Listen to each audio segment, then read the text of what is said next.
Hello students, welcome ulit sa online tutorial natin. Once again, maraming salamat sa mga nag-avail or nag-join sa membership, sa YouTube membership. So, dito pala. Wala. So anyway, proceed na tayo sa number 10. However, sa notes ninyo, if you'll try to look at your notes, walang question ng number 10. So let's try to back solve na lang kung ano yung tinatanong. But I think ang tinatanong dito is the distance of the resultant from a certain axis or from a certain point. Anyway, madali man lang kasi limited man lang yung possible na sagot. So try natin i-back solve. Sige. Start tayo. S, by the way, to do this one, it's very important to declare the variables, no? So S is 25, T is 50, P is 20, Q is 30, and then A is 3, B is 4, C is 5, D is 2, E is 5, and F is 3. So, I will assume, siguro ang tanong dito, what is the distance of the resultant from the x-axis? Try lang natin ha. So, to do that one, basically, we'll just sum up moments about the x-axis. So, first, let's try to solve muna yung resultant. Resultant is actually equal to S plus T plus P plus Q, which is equal to 125. Now, let's try to sum up moments at x. Now, summing up moment at x, R will actually rotate with the moment arm, which is ito yung hinahanap natin, at a distance, tawagin natin x, kasi hindi natin alam. So, yan yung distance ng R from x. Okay? So, bale, parang ganito yung itsura niyan.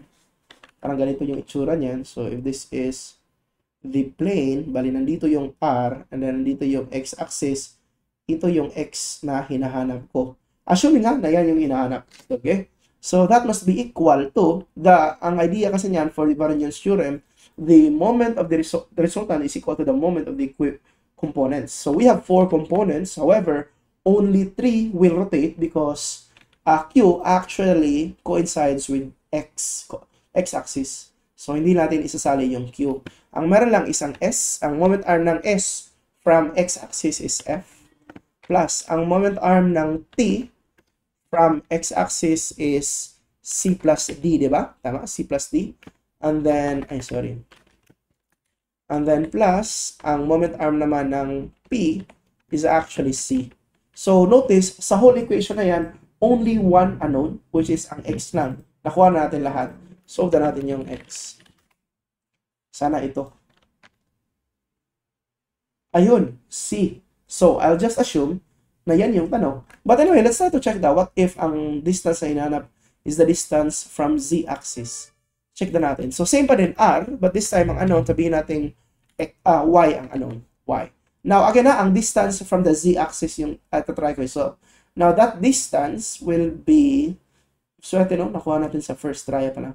So, that distance, ang mag-rotate lang will be Q, P, and T, maliban sa S. Okay? So, Ry is equal to Q. Moment arm ng Q from Z is A plus T. Moment arm ng T from Z is itong E. Ang distance pa ng T from Z is yung E. Then plus ang P, moment arm ng P from Z, ito yung Z natin. Distance niya from Z is actually A plus P. A plus P. So solve na natin ang Y. So that's 3.84. Naku, nandito din yung 3.84. So again, paano ba to? Itong x is the distance from the x-axis. Tawagin na natin itong z. Itong z is the distance from the z-axis. I think yan lang. So, depende na kung ano yung what if ang tanong is, siguro what if ang tanong is the distance from the point O.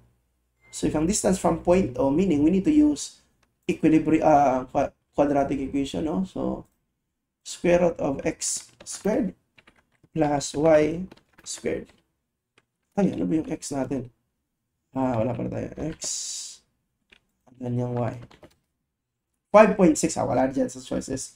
So, again, it's either, ang question na is either the distance of the resultant from x-axis or the distance of the resultant from z-axis. Anyway, I'll just highlight this 2 kasi wala namang tanong, hindi ko din alam kung ano yung isasagot ko.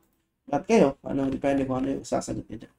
Sige, maraming salamat sa panonood. Again, same pa din, if you have any questions, clarifications, or corrections, do not hesitate to comment down below. Salamat.